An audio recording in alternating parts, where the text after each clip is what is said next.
everybody, I'm Brittany with Stitches of Love Quilting, and in this video I'm going to show you how to place your pre-fused laser cut flannel pieces on the background of your Easter wishes. Now this is a pattern designed by Bonnie Sullivan. It's called All Through the Night, and this happens to be the one for Easter. So if you're a member of the club, this is the one that ships to you in March, so that you have time to have it ready. So when you get your kit in the mail, you will take out your pieces. And you can see they're all pre-fused and laser cut with heat and bond light on the back. And we're just going to snip the larger pieces free. So you just do a quick little straight line connecting. And this is so you make sure you don't lose your pieces, because that's not good, right? There we go. And you just do a quick little, see, it's like a little 1/4 inch snip. And this flannel is a Bonnie Sullivan flannel as well. So it coordinates beautifully with the design.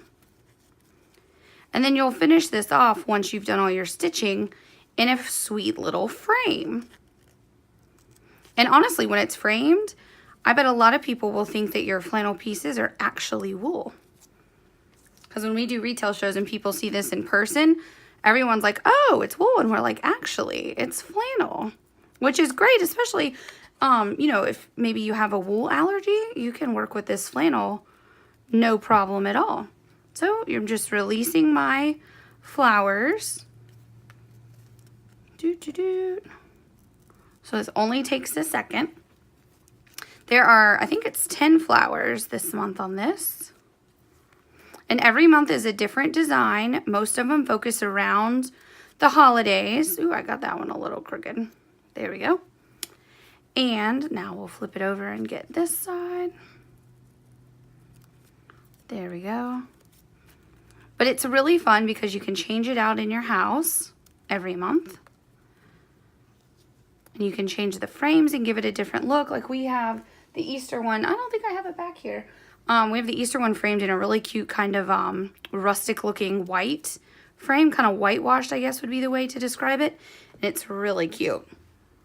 Okay, so when you open your pattern, you'll have instructions from Bonnie about how to do the stitches. You also have all your pieces reversed in case you want to trace it and do it again.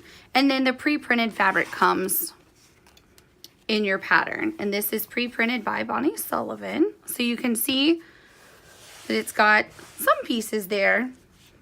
But what you're going to want to do is press this flat.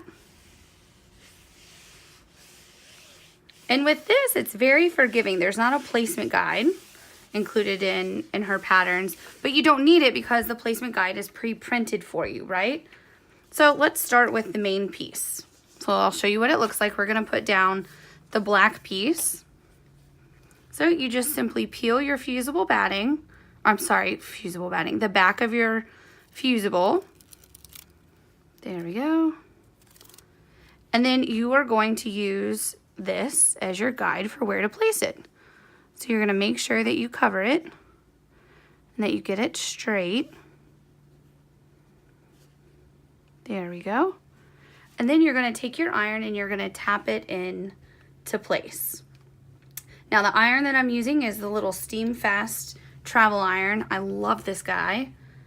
You'll see it in all of our video tutorials. It's fantastic. And what I have underneath me is my Steady Betty. So now the next piece is you want to check nothing is overlapping when it comes to the flowers and leaves. So let's do those guys next. So you can tell based on the curve where they go. So you have a long and short one for each side. So it looks like the long one goes out right here. And then you have a shorter one right by, and actually I think I have these backwards. You have kind of the thinner part of this piece towards the bottom. So I'm going to flip both of them. There we go. So about like this touches on the blue, and this is about 1 inch higher.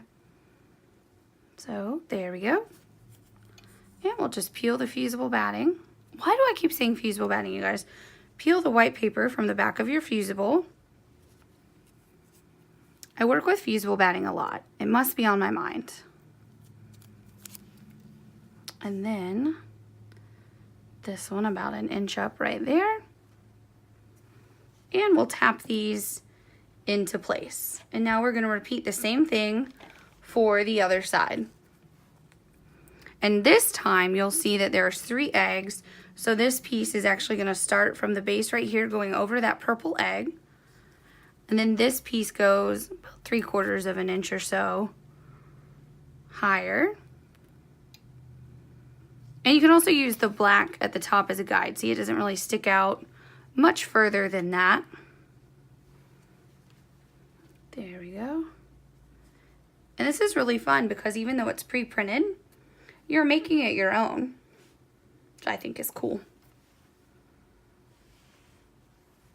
There we go. And now let's put all of our flowers in place. So I'm just gonna dump them out. I'm gonna peel all my fusible from them first, the backing of the fusible. And I'll just start putting them. They go at the end of each printed stem. So again, there's not like a traditional placement guide that you need to use, but that's because the background is pre-printed. And so it's pretty self-explanatory where the pieces go, which is cool. There we go. Aren't these pretty? Such a pretty pink flannel. And then this one. See, now I have mine, it's not overlapping on her thing, but it's going to overlap on mine. I think that's sweet. Adds some dimension. Then get your backing off of this one. And we'll put that in place. Angle that a little more. There we go. Now let's talk about how we sew this, because we do get questions on that. So she recommends doing, she has it all with handwork, and I think the threads she's using are like pearl cotton threads or Valdani. Yeah, some Valdani and some over dyed from Gentle Art, which are all beautiful threads. How we made our sample, we actually used Sulky 30 weight in the needle on our machine. We used a Sulky 50 weight in the bobbin, and we did regular buttonhole stitch with machine, like you would for machine applique on cotton, and the look is fantastic still. But of course, if you want to do handwork, do the handwork with your favorite threads. There we go.